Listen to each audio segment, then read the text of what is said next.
kenapa rumah tangga itu berantem melulu? Ya karena satu egonya digas terus. Yang satu ngegas juga ya pasti. Makanya kalau dalam teori nyetir mobil itu kan ya digas, direm, digas, direm, digas, direm gitu lah. Rumah tangga itu juga begitu, digas, direm gitu. Kalau ngegas terus nabrak, kalau direm terus nggak jalan. Gitu. Nah, jadi seperti itu dinamika di dalam hubungan rumah tangga. Maka kapan kita bisa mendapatkan litas kuno tadi? Nah, itu kuncinya ketika kita bisa mempertemukan tadi. Sudah chemistry, bisa mempertemukan kepentingan masing-masing. Dengan cara apa? Menurunkan egonya, tidak istilahnya itu membesarkan masalah. Bukan berarti orang tidak punya masalah, Pak. Dalam keluarga itu banyak masalah. Tapi karena yang satu itu memandang masalah sebagai perkara yang biasa. Itu namanya menurunkan tensi, sehingga kemudian akhirnya nanti ketemu. Akhirnya muncul gitu. Namanya sakinah tadi, litaskun.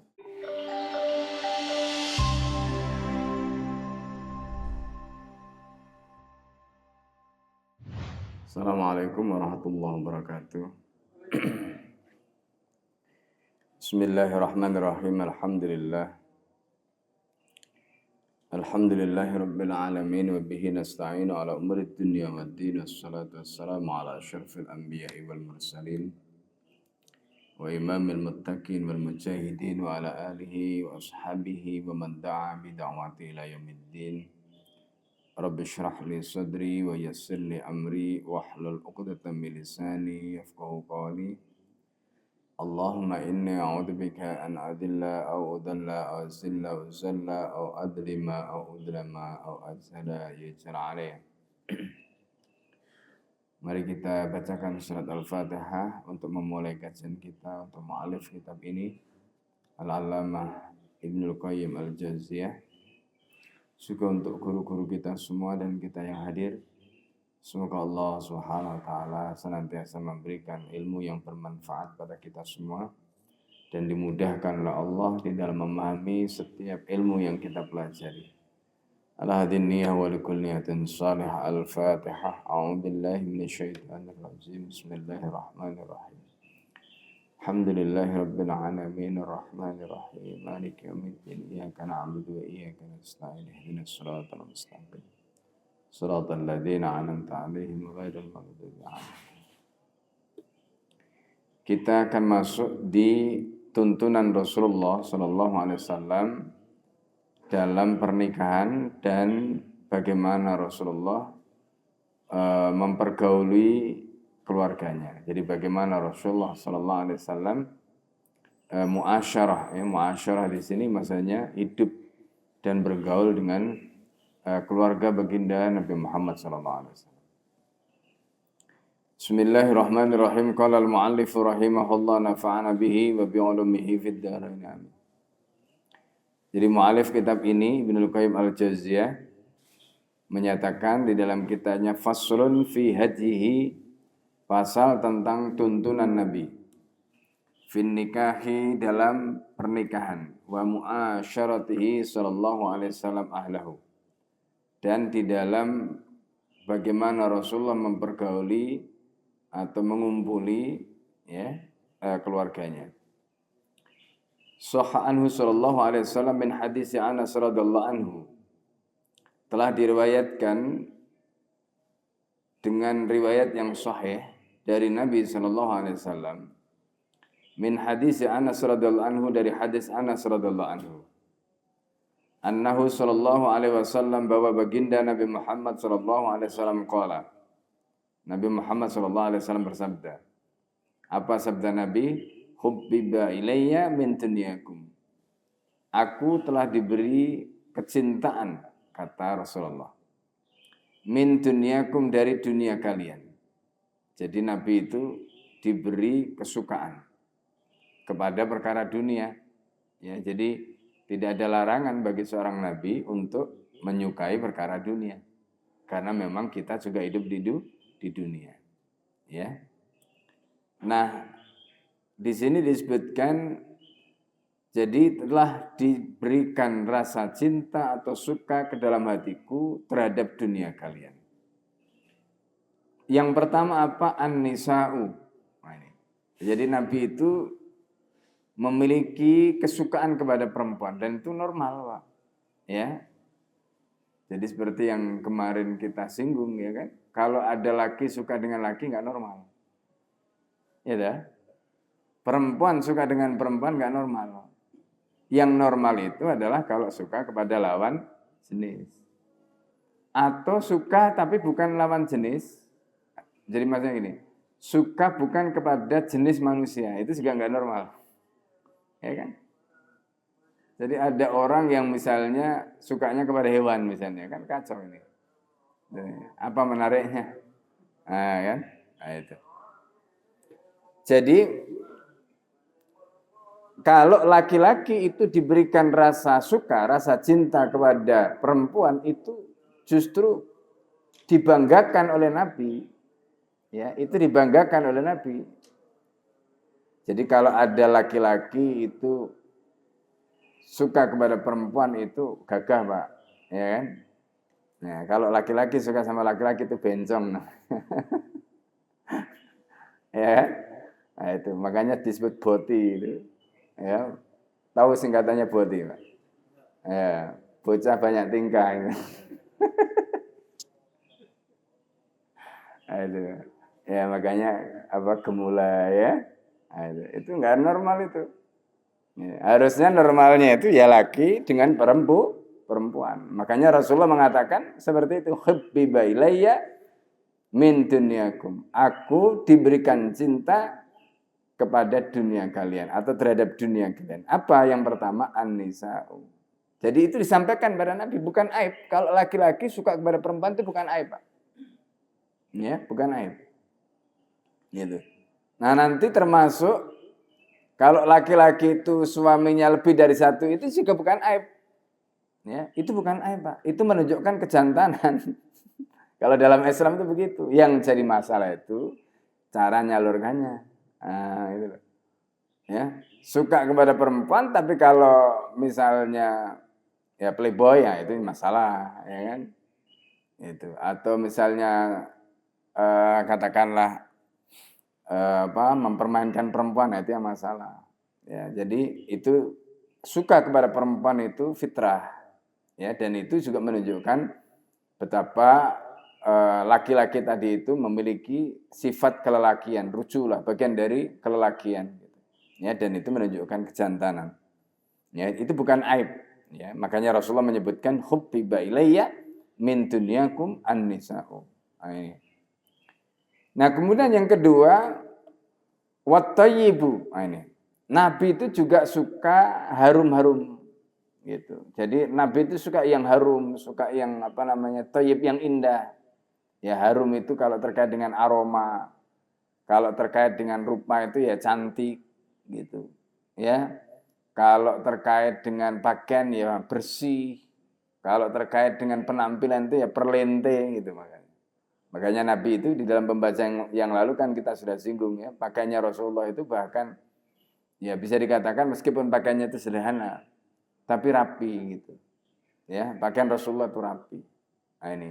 Jadi itu gambaran terkait dengan bagaimana thayyib tadi itu ya. Jadi thayyib di sini bisa terkait dengan aroma. Makanya Rasulullah itu kalau jalan maka orang itu akan menandai ini pasti aromanya Rasulullah.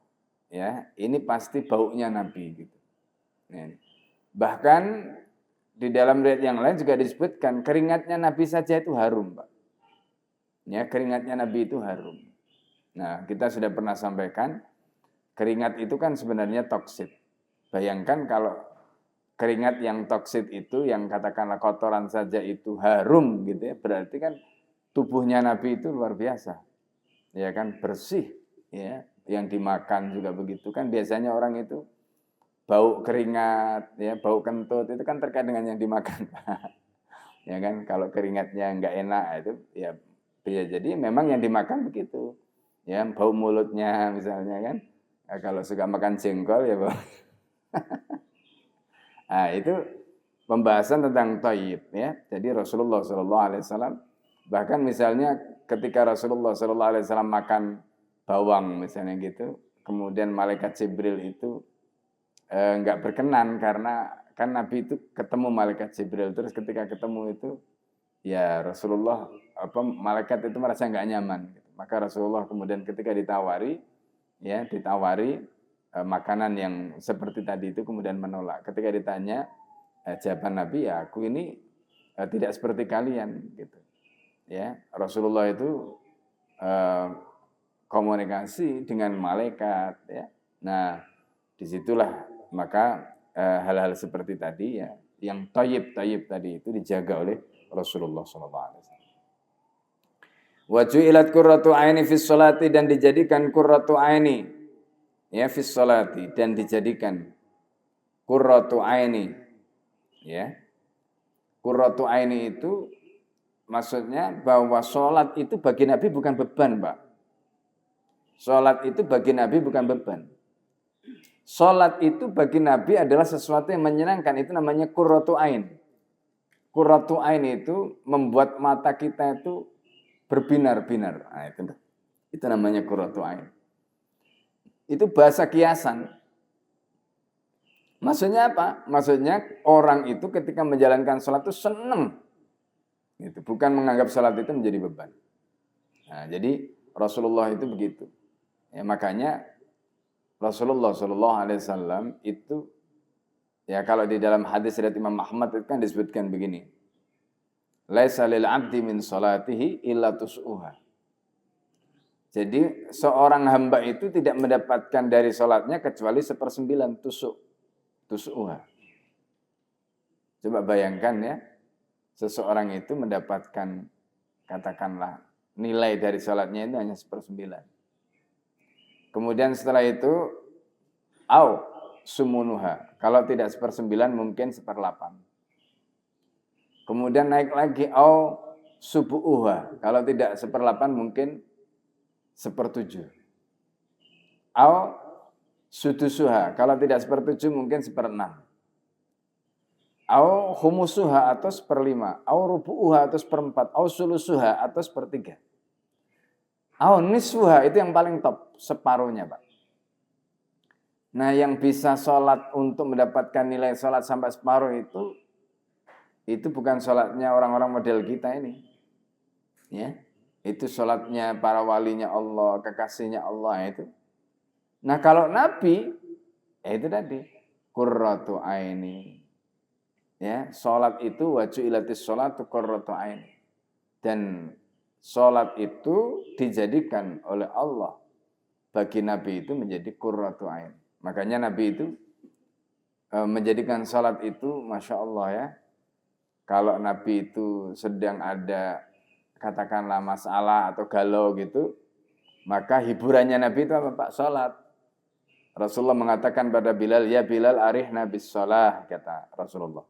Bilal, kumandangkanlah adzan, ya, arihna bis sholah, maksudnya buatlah hatiku ini menjadi tenang dengan salat, coba.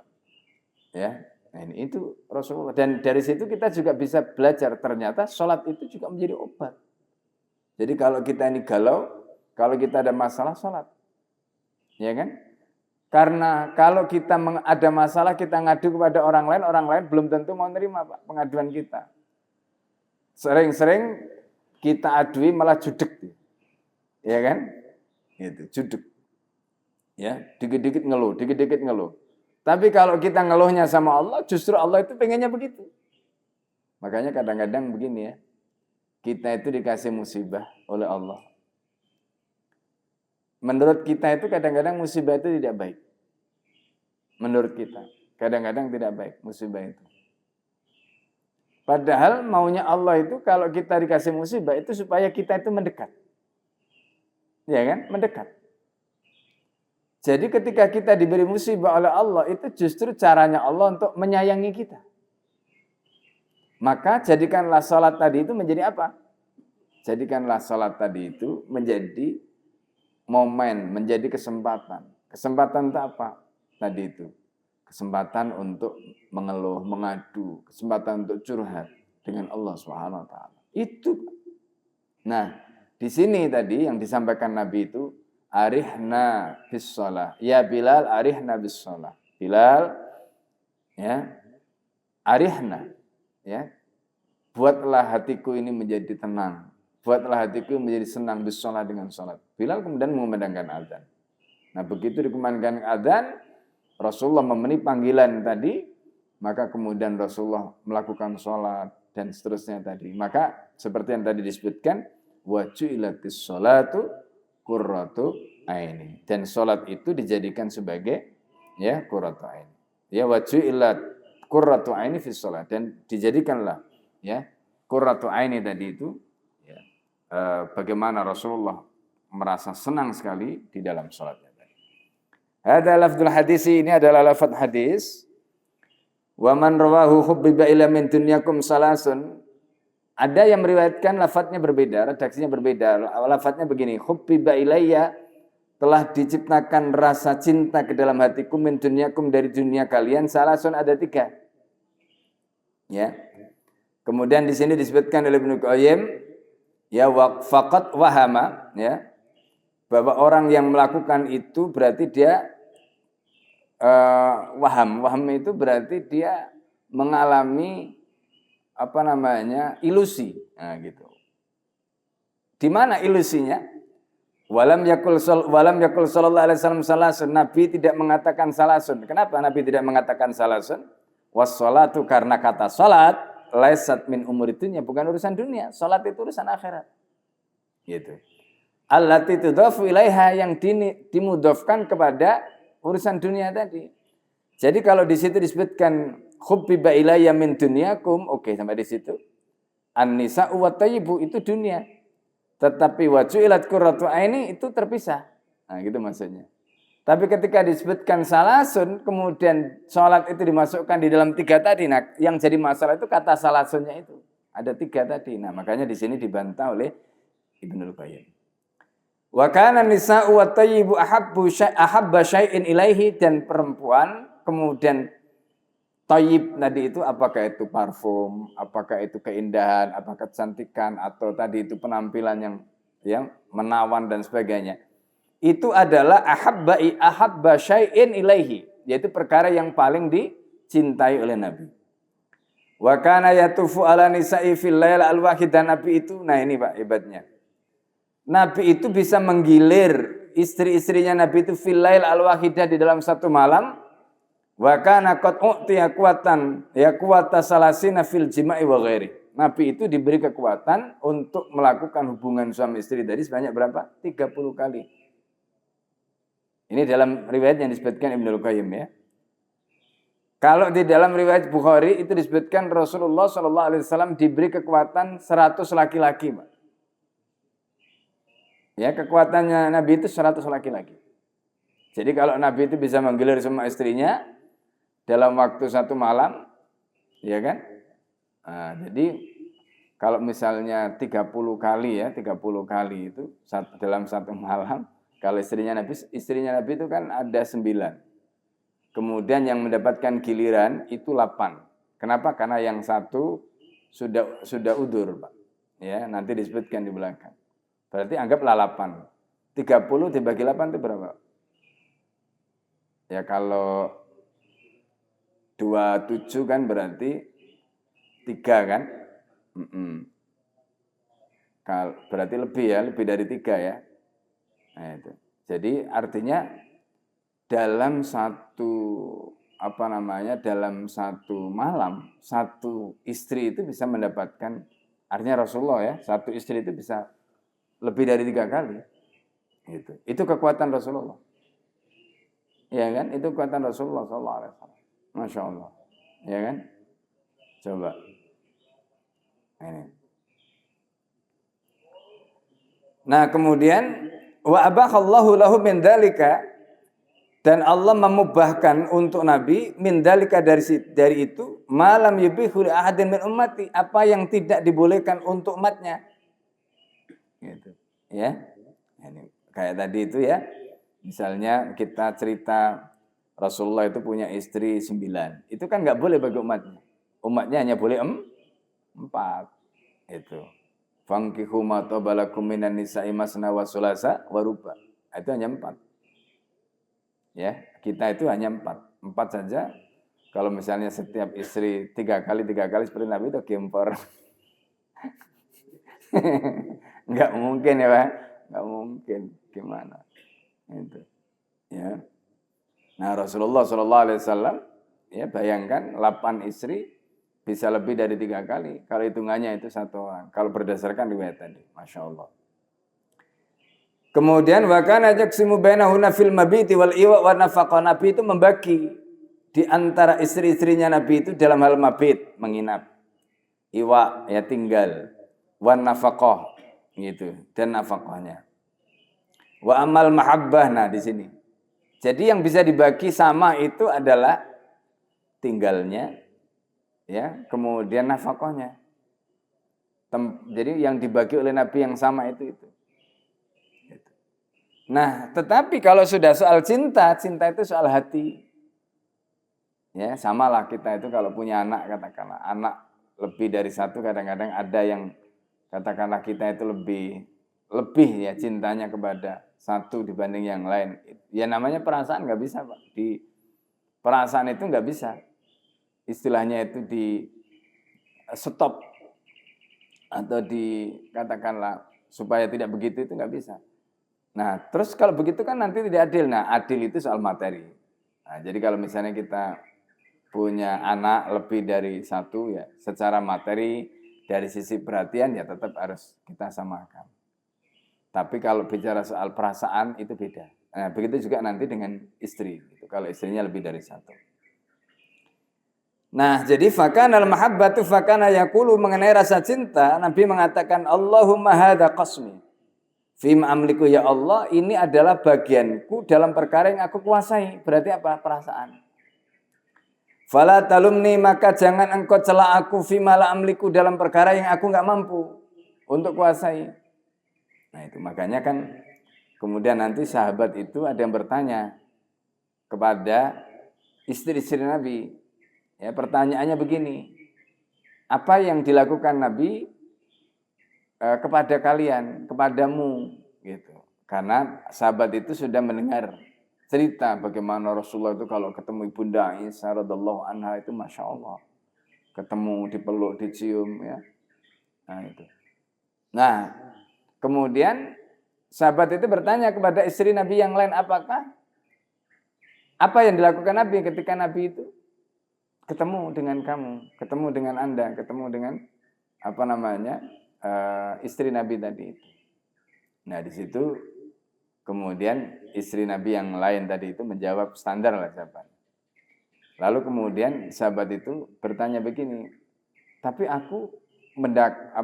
saya mendengar dari Bunda Aisyah mengatakan begini-begini. Oh, kalau Aisyah itu beda katanya. Nabi itu kalau kepada Aisyah itu lain. Nah, itu. Jadi berarti apa? Cintanya Rasulullah SAW kepada Aisyah itu luar biasa. Nah, jadi di sini ya gambaran terkait dengan apa? Terkait dengan tadi perasaan. Jadi perasaan itu beda antara satu dengan yang lain dan itu nggak ada masalah. Ya, makanya di sini Rasulullah mengatakan Allahumma hadza qasmi fi ma amliku fala talumni fi ma la amliku.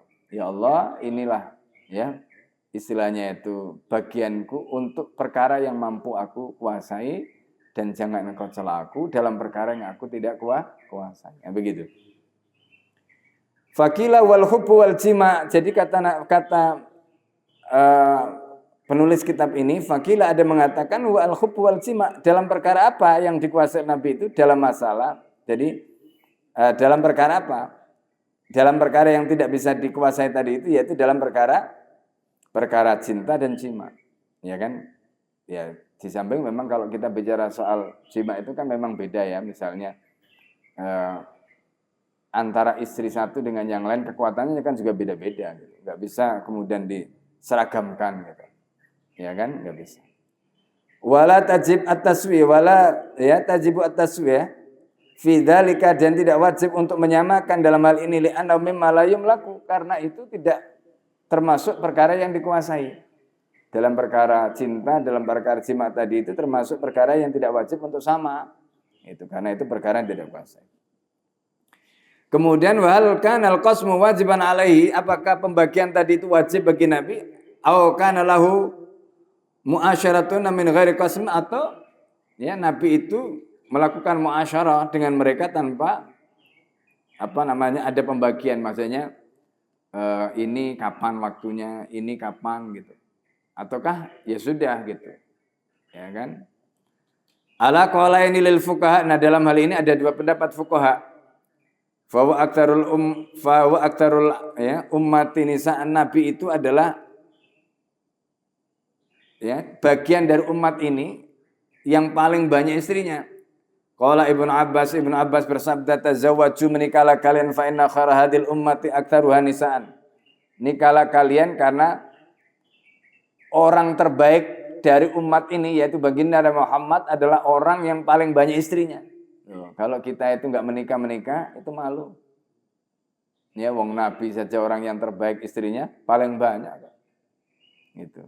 Artinya Nabi itu sudah memberi contoh yang pol-polan lah gitu ya. Istrinya bukan 1, istrinya malah 9. Gitu. Masa kita nggak nikah alasannya apa? Terus niru siapa kita kalau nggak menikah? Ya kan? Nah, sementara manusia itu punya namanya gharizatun naluri untuk ya menyukai kepada lawan jenis gitu. Itu manusia. Diciptakan Allah punya nafsu seperti itu, punya naluri seperti itu. Dan itu harus disalurkan. Kalau nggak disalurkan nanti akan menimbulkan kegelisahan. Memang kalau nggak menikah itu nggak mati. Tapi memang jadi nggak tenang. Makanya di dalam Al-Quran itu Allah menyebutkan wa min ayatihi an khalaqalakum min anfusikum azwaja. Tujuannya apa? Hikmahnya apa? Litaskunu ilaiha. Nah itu. Jadi pernikahan itu dijadikan supaya orang itu tenang. Kenapa? Karena dia punya naluri. Naluri itu kalau nggak dipenuhi nggak mati, tetapi kalau nggak dipenuhi gelisah. Maka Islam memberikan syariat. Syariat apa? Untuk nikah. Solusi itu, Pak. Ya, solusi itu. Nanti kalau nikah nggak tenang gimana? Ada solusinya juga. Ya sudah. Misalnya berantem melulu sama istrinya. Atau berantem melulu sama pasangannya, ya sudah, ada solusinya lagi. Islam itu nggak seperti agama Kristen. Apa solusinya? Disuruh bercerai. Gitu. Ya kan? Abghadul halal indallah at-talaq katanya. Perkara halal yang paling dimurkai oleh Allah itu ya bercerai. Jadi meskipun ya perceraian itu solusi, tapi di situ disebutkan oleh Nabi abghadul halal. Allah nggak suka, Pak. Bahkan kemudian perceraian itu nanti disebut sebagai prestasi setan terbesar. Setan itu kalau bisa goda kita nggak sholat, kita nggak ngaji itu masih biasa. Tapi begitu setan itu berhasil merobohkan keluarga, memutus hubungan suami istri, menghancurkan ikatan mereka, itu prestasi terbesar, Pak. Itu dapat aplaus dari setan-setan yang lain, dapat piala bergilir itu. Begitu setan. Ya, itu prestasi terbesar bagi setan. Nah, ini makanya berkeluarga, menikah itu ibadah yang Masya Allah ya, ibadah panjang dan karena itu betul-betul harus dijaga. Nah, makanya hikmah dari pernikahan tadi kan litaskunu supaya tenang. Nah, itu tujuannya di situ supaya tenang. Nah, bahwa ketenangan itu tidak datang tiba-tiba, Pak. Ya, namanya ketenangan tadi tidak datang tiba-tiba. Makanya nggak ada istilahnya itu cocok, tapi yang ada itu mencocokkan. Nah, gitu ya. Nggak ada ceritanya orang itu tiba-tiba cocok. Wah, ini pasangan suami istri yang cocok. Nggak ada. Yang ada itu saling mencocokkan. Nah, gitu. Biasanya Pak, kalau suami istri itu belum ketemu chemistry-nya, itu nanti ekspektasinya beda-beda. Ekspektasi itu apa? Jadi misalnya begini, dia dulu menikah, bayangannya suaminya itu bisa begini. Begitu nikah, ternyata nggak sesuai dengan bayangan dia kan. Si suaminya juga begitu. Ketika menikah dengan istrinya tadi, bayangannya nanti akan begini. Begitu menikah, ternyata nggak sesuai bayangan. Ada kan kadang-kadang orang menikah pengen punya anak, ternyata istrinya nggak bisa memberikan anak. Atau mungkin suaminya nggak bisa memberikan anak. Berarti kan tidak sesuai dengan ekspektasi. Atau ada yang menikah pengen supaya, mungkin karena nikah sama ustadz gitu kan, supaya ilmunya bertambah. Gitu. Ternyata ustadznya sering pergi. Ngajar ke sana kemari, istrinya sampai di rumah capek. Ya kan misalnya. Akhirnya nggak dapet tuh. Berarti tidak sesuai dengan ekspektasi. Nah yang begini-begini itu seringkali menjadi masalah di dalam rumah tangga. Ya, di dalam rumah tangga itu menjadi masalah. Kenapa? Karena pernikahan yang dibayangkan tadi tidak sesuai dengan ekspektasi. Nah, terus bagaimana Pak caranya dalam kasus seperti itu? Nah, kalau di dalam teori ekonomi itu Pak, nah ini kalau Al-Fakir ya, kan kita ini orang yang sudah berumur nikah juga sudah lebih dari 30 tahun ya. Kemudian dianggap orang punya ilmu lah gitu. Orang datang kalau ada problem. Banyak Pak. Ya, kemarin Ramadan saja itu ya kita menyelesaikan ada 3 keluarga. Ya, problemnya sama. Ya, berantem sama istri. Itu. Nah, jadi dalam kasus seperti ini, ya, itu tadi biasanya problem itu muncul karena ekspektasi. Ya, nggak ketemu, Pak. Nah, terus gimana caranya mempertemukan itu? Sebenarnya begini, kalau kita punya ilmu itu, ya, misalnya ya, kalau di dalam teori ekonomi itu ada namanya, kalau mungkin Bapak pernah belajar teori ekonomi itu ada namanya titik equilibrium. Pernah mendengar ya? Titik equilibrium itu adalah titik pertemuan antara supply and demand, ya kan? Nah, itu kan ada kurva itu, kurva supply dan kurva demand itu kan ketemu di satu titik. Itu namanya titik equilibrium. Nah, pertemuan antara penjual dan pembeli tadi, kan coba bayangkan, penjual pengennya harganya tinggi kan? Dia pengen dapatnya harga yang tinggi. Pembelinya pengennya yang murah kan begitu. Gimana caranya mempertemukan itu? Maka kan harus ada tarik ulur kan. Itu namanya musawamah. Ada namanya musawamah. Jadi tawar-menawar gitu. Gimana Pak kalau segini? Gimana Pak kalau ini? Akhirnya ketemu di satu titik terjadilah akad. Nah, mempertemukan di satu titik itu namanya titik equilibrium kalau dalam teori ekonomi. Kalau nanti di dalam fikih itu kalau kita bicara ada suluh Pak, ada perdamaian. Kapan kita itu bisa damai Pak? Kalau dua pihak yang berdamai tadi saling mengalah. Iya kan? Berarti apa? Kepentingannya diturunin, yang satu diturunin, ketemu tuh di satu titik. Itu rumusnya sebenarnya. Nah, suami istri itu kapan ketemu pada titik tadi? Pada saat masing-masing saling mengalah, sehingga ketemu nanti satu titik. Nah, itu kalau dalam ekonomi kita sebut dengan titik equilibrium. Nah, kalau di dalam ilmu fikih, suluh itu tidak akan mungkin terjadi kalau tidak tanazul. Artinya dia akan mengalah, menurunkan apa yang menjadi egonya, menurunkan apa yang menjadi tuntutannya, ketemu di satu titik. Ya kan? Nah, itu caranya. Nah, suami istri juga begitu. Kalau masing-masing egonya, dengan egonya masing-masing nggak ketemu. Ya, nggak ketemu. Gitu. Meskipun tadinya itu udah pacaran sekian lama gitu ya, tapi ya pacaran itu kan fase masih istilahnya itu belum sesungguhnya kan, ketemu kan belum intens. Nah, begitu rumah tangga itu kan 24 jam Pak ketemunya. Sehingga baik buruk sifat suaminya, karakternya semuanya sudah real gitu. Nah, disitulah muncul problem ekspektasi tadi itu. Nah, maka caranya bagaimana supaya itu bisa ketemu tadi. Nah, makanya dalam Islam itu tadi kalau kita bicara suluh tidak ada yang namanya suluh perdamaian ya, itu kecuali dengan menurunkan egonya masing-masing. Nah, itu caranya. Nah, ketika nanti sudah ketemu ya sudah di situ. Nanti makanya kalau rumah tangga itu kenapa rumah tangga itu berantem melulu ya karena satu egonya digas terus. Yang satu ngegas juga ya pasti. Makanya kalau dalam teori nyetir mobil itu kan ya digas, direm, digas, direm, digas, direm gitu lah. Berumah tangga itu juga begitu, digas, direm gitu. Kalau ngegas terus nabrak. Kalau direm terus nggak jalan. Nah, gitu. Ya digas, direm begitu. Nah, jadi seperti itu dinamika di dalam hubungan rumah tangga. Maka kapan kita bisa mendapatkan litas kuno tadi? Nah, itu kuncinya ketika kita bisa mempertemukan tadi. Ya kan? Sudah chemistry, bisa mempertemukan kepentingan masing-masing. Dengan cara apa? Menurunkan egonya. Tidak istilahnya itu membesarkan, ya, membesarkan masalah gitu. Bukan berarti orang tidak punya masalah, Pak. Dalam keluarga itu banyak masalah. Tapi karena yang satu itu memandang masalah sebagai perkara yang biasa. Itu namanya menurunkan tensi. Sehingga kemudian akhirnya nanti ketemu. Akhirnya muncul gitu. Namanya sakinah tadi, litaskun. Nah itu, ya.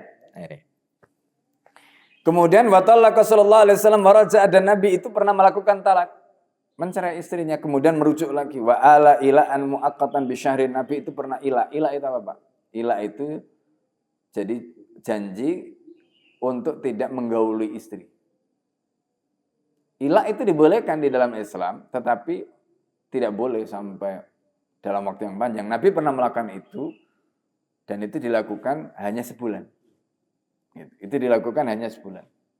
Nah, makanya begini, dalam kasus kan ada itu, sekarang seperti kalau bapak-bapak lihat di Jepang ya, Jepang itu kan sekarang banyak menawarkan beasiswa ke orang Indonesia. Salah satu faktornya itu karena pertumbuhan penduduk di Jepang itu kan minus. Kenapa minus, Pak? Karena mereka menganut child free, ya, tidak punya anak. Nah, sekarang kita urut. Kenapa orang itu nggak punya anak? Kemungkinan pertama dia tidak mau menikah. Ya, itu kemungkinan pertama. Kemungkinan kedua, dia mau menikah, tapi tidak punya anak. Ya kan? Nah, pertanyaan berikutnya, bagaimana kalau dia menikah nih, tapi nggak mau punya anak? Gimana caranya, Pak? Nah, maka di situ kan ada banyak. Bisa dengan misalnya tadi ila, nikah, tapi nggak berhubungan. Dia kan nggak masuk akal, mau nikah kok nggak berhubungan. Nah, itu namanya ila. Jadi janji pokoknya kita nikah ya, tapi kita nggak tidur bareng misalnya. Nggak masuk akal, Pak. Nah, itu namanya ila. Gitu. Atau berhubungan tapi kemudian nanti misalnya azal itu berarti ya tidak, maksudnya tidak ditumpahkan, ya, airnya tadi itu ke rahim istrinya tadi. Nah, itu azal. Nah, itu juga terjadi, dan pada zaman Nabi, ya, ada sahabat yang melakukan itu. Ya, itu azal. Gitu. Ada kemungkinan begitu. Kemungkinan yang ketiga, ya kan? Kemungkinan yang ketiga, misalnya dia bisa misalnya karena pengen ya berhubungan, tapi bagaimana caranya supaya nggak punya keturunan, ya kan? Bisa dengan misalnya dipotong, ya kan? Saluran yang bisa ke sana itu nanti namanya vasektomi atau tubektomi, kan? Ada begitu. Nah, ini yang terjadi gitu. Jadi makanya kemudian ulama membahas semua itu. Ya, hukum vasektomi dibahas, hukum azal dibahas, hukum ilak dibahas, hukum termasuk juga nanti terkait dengan ini kebiri gitu, kebiri, ya kan? Nah, para ulama itu menjelaskan, Pak, di dalam tafsir Al-Qurtubi itu, Imam Al-Qurtubi itu menjelaskan begini. Jadi hukum mengebiri manusia itu berbeda dengan mengebiri hewan. Beda, Pak. Jadi kalau manusia dikebiri memang sudah dia hilang kejantanannya. Ya, enggak normal hormonnya itu. Tapi kalau hewan dikebiri, Pak, hewan itu dikebiri tambah sehat. Coba lihat, kalau kucing misalnya gitu ya, dikebiri, itu sehat. Jadi beda. Makanya kemudian ulama ketika bicara tentang hukum mengebiri ini, berbeda antara mengebiri manusia dengan mengebiri hewan, meskipun sama-sama makhluk hidup. Gitu. Ya, ini. Termasuk juga misalnya kucing betina, misalnya gitu kan. Kadang-kadang kan di rumah itu mungkin banyak kucing ya. Kalau nggak dikebiri itu waduh beranak melulu misalnya gitu. Yang jantan juga begitu, kencing di mana-mana. Nah, itu tadi kalau kita menurut pendapat yang disebutkan Al-Qurtubi tadi boleh, Pak. Dan itu kalau konteksnya dengan hewan itu para ulama mengatakan itu dibolehkan. Ya. Ini. Karena ternyata dengan begitu dia sehat. Ya, dia tidak ada masalah. Nah, ini sedikit. Nah, kemudian walam yudahir abadan, dan Nabi tidak melakukan dihar. Nabi nggak pernah melakukan dihar. Dihar itu apa, Pak? Dihar itu menyamakan istri dengan ibu. Ya, kamu itu persis ibu saya. Itu nggak boleh, Pak. Ya. Apalagi kemudian maksud dari dihar tadi itu adalah untuk apa? Dihar itu bahasa kiasan. Tapi tujuannya apa? Mengharamkan hubungan. Karena kan tidak mungkin toh anak itu berhubungan dengan ibunya kan? Nah, ketika dia mengatakan kepada istrinya, kamu sama seperti ibu saya, itu berarti kalau maksudnya itu adalah mengharamkan hubungan, itu namanya dihar. Gitu. Nah, itu tidak boleh. Maka nanti ada ketentuannya. Nah, Rasulullah nggak pernah melakukan begitu. Dihar tidak boleh. Ya, maka Rasulullah tidak pernah melakukan dihar. Waktu aman qala, ya, maka kalau ada orang yang berpendapat Rasulullah itu pernah melakukan dihar itu salah. Innahu dhahirun khata'an adiman, ya. Innahu dhahara. Ya. Jadi misalnya Nabi itu pernah melakukan dihar, maka jelas khata'an adiman itu merupakan kesalahan besar. Nah, kemudian ada dalam surat Al-Mujadilah itu kan disebutkan, ya, tentang wanita yang mengadu kepada Allah, kemudian aduannya itu diterima. Itu memang kasus dihar, tetapi konteksnya bukan dengan Nabi. Konteksnya tidak ada kaitannya dengan Nabi, tapi terkait dengan suaminya. Ya, kemudian mengadu kepada Rasulullah SAW. Nah, wa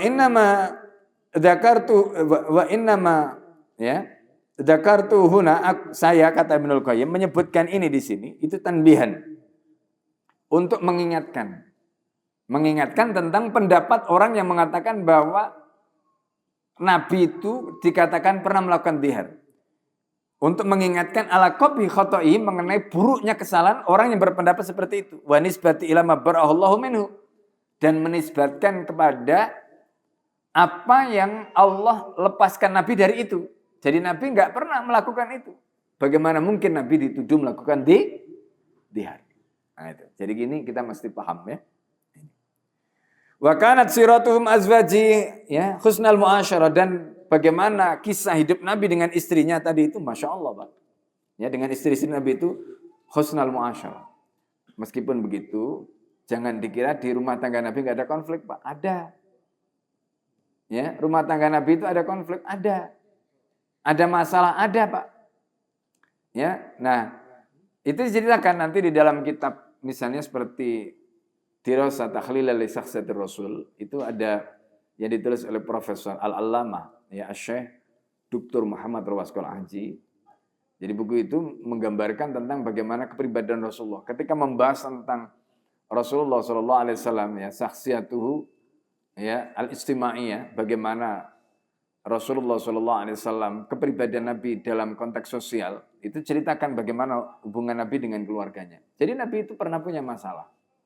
Ya, Nabi itu pernah punya masalah dengan istri-istrinya. Masalahnya apa? Terkait dengan masalah ekonomi, Pak. Masalah ekonomi.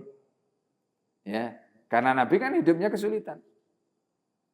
Nah, dalam kondisi seperti itu mereka ditawari, silakan kalau kamu mau bertahan menjadi istriku, ya, silakan. Tapi kalau enggak, ya aku akan lepas. Ya, dan semoga Allah memberikan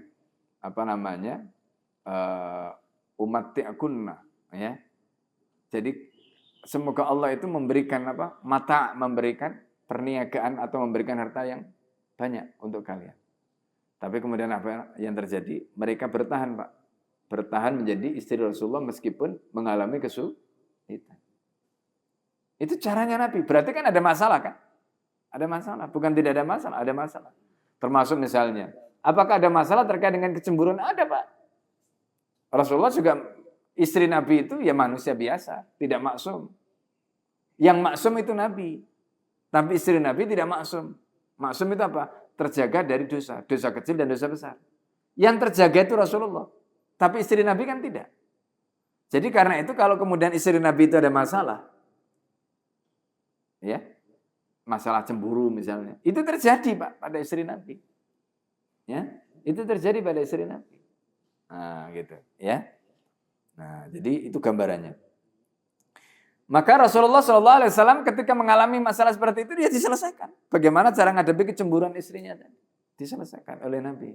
Nah, maka di situ penting kita tahu bagaimana caranya Rasulullah menyelesaikan istri yang cemburu atau menyelesaikan masalah yang terkait dengan masalah ekonomi, itu penting untuk apa? Ya, karena dari situ nanti kita belajar cara terbaik, ya, untuk menghadapi masalah. Termasuk wa husnul khulqi, termasuk dengan akhlak yang baik. Gitu. Ya, ini. Jadi itu gambaran ya terkait dengan bagaimana Rasulullah SAW bersama istrinya. Wa kana yusarribu ila Aisyata banatil ansari yal'abna ma'aha. Jadi misalnya ini dalam riwayat yang lain, Rasulullah SAW itu mengirim kepada Aisyah, ya mengirim ya banatil ansar.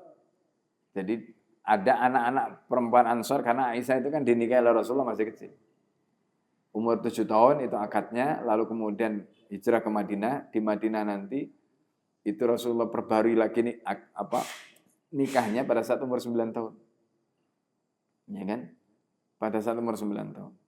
Ini. Jadi kalau ada sekarang rame-rame pernikahan di bawah umur loh, Ibunda Aisyah itu dinikahi umur 7 tahun. 9 tahun diakati lagi, ya kan? Nah, kemudian wa kana idza hawiyat syai'an la mahdura fi ya taba'aha alaihi. Jadi kalau Ibunda Aisyah itu menginginkan sesuatu, ya, sesuatu yang katakanlah misalnya tidak dilarang begitu. Bahkan dalam satu riwayat itu disebutkan begini. Ibunda Aisyah itu karena masih kecil ya, bermain boneka, Pak. Nah, bonekanya ditanya oleh Rasulullah, ya, ini apa wahai Aisyah?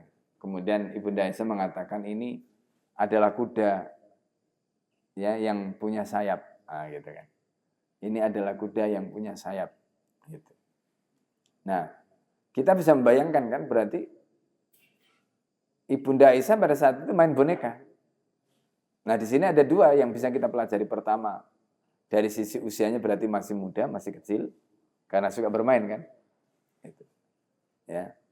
Yang kedua, dari segi hukum bagaimana boneka yang bernyawa tadi. Nah, itu. Ya. Maka para ulama kemudian menjelaskan, kalau misalnya nih ya, ada orang dewasa, kan pertanyaannya begini Pak, mungkin nggak anak kecil bikin boneka sendiri? Nggak mungkin kan? Yang bikin siapa Pak? Pasti orang dewasa, ya kan? Orang dewasa. Nah, terus pertanyaannya, kalau boneka untuk anak kecil tadi itu, mainan untuk anak kecil tadi dibelikan, bagaimana hukumnya orang dewasa membikinkan boneka untuk anak kecil tadi? Boleh. Nah, itu. Jadi kan kalau membuat patung bernyawa itu kan haram kan, tidak boleh. Membuat lukisan bernyawa haram, tidak boleh. Tapi kalau untuk anak-anak, boleh. Nah, itu nanti dari situ pengambilan dalilnya. Gitu. Dari situ nanti pengambilan dalilnya. Nah, ini supaya kita paham. Nah, itu contoh ya bagaimana kita memahami peristiwa tadi. Wa kanat idza syaribat minal ina'i akhadahu. Jadi kalau misalnya Ibunda Aisyah itu minum air ini ya, minum air dari bejana, maka bejananya tadi itu diambil oleh Nabi. Fa wada'a famahu, maka Nabi meletakkan bibirnya fi maudhi fammiha, di tempat bibirnya Aisyah, wa syariba, dan meminum dari tempat itu. Coba bayangkan. Itu Pak romantisnya Rasulullah. Ya. Jadi air yang dipakai minum oleh, jadi air yang diminum oleh Aisyah, gelasnya tadi diambil. Rasulullah perhatikan di mana tempat bibir Aisyah nempel di situ. Maka di tempat bibirnya Ibunda Aisyah nempel tadi itu dipakai oleh Nabi, di tempat itulah Nabi menempelkan bibirnya. Masya Allah. Iya kan? Itu bukan apa namanya, kan bibirnya ketemu gelas. Ya. Bibir Nabi nempel di gelas tadi. Nah, itu kalau gelas dengan bibir saja begitu Rasulullah, bagaimana dengan bibirnya Ibunda Aisyah? Langsung, ya kan gitu. Nah, jadi itu menggambarkan betapa romantisnya Rasulullah Shallallahu Alaihi Wasallam. Nah, ini Pak, Masya Allah. Nah, itu luar biasa ya. Nah, ini. Wa kana idza ta'arraqat arqan wa huwa al-'admu alladhi 'alaihi lahmun. Jadi kalau kemudian Ibunda Aisyah itu berkeringat, Pak. Ya, keringat itu kan keluarnya dari mana? Dari tulang yang diselimuti, yang dari tulang yang dibungkus oleh daging. Ya kan? Keringat itu kan dari situ. Akhadahu, maka Rasulullah akan mengambil, ya, fawadoa, ya. Jadi Rasulullah akan mengambil, kemudian fawadoa, famahu maudhi'a fammiha. Ya, jadi itu tadi. Jadi di mana posisi bibirnya Aisyah diletakkan, di situ Rasulullah meletakkan. Wa kana yattaqu fi hajriha. Dan Rasulullah bersandar di hajriha, di apa namanya? Kamarnya. Wa yaqra'ul Qur'an wa ra'suhu fi hajriha, dan Rasulullah membaca Al-Qur'an, kepalanya itu bersandar di apa namanya? Dindingnya atau di kamarnya. Makanya kalau sekarang kita lihat di Madinah itu, di Masjid Nabawi itu ada namanya ustuwana. Ustuwana itu tiang, Pak. Itu ada tulisannya ustuwana sarir. Di paling pojok, ya, paling pojok sebelah sini dekat imam itu. Itu ada ustuwana sarir. Di rumahnya Nabi itu nempel itu.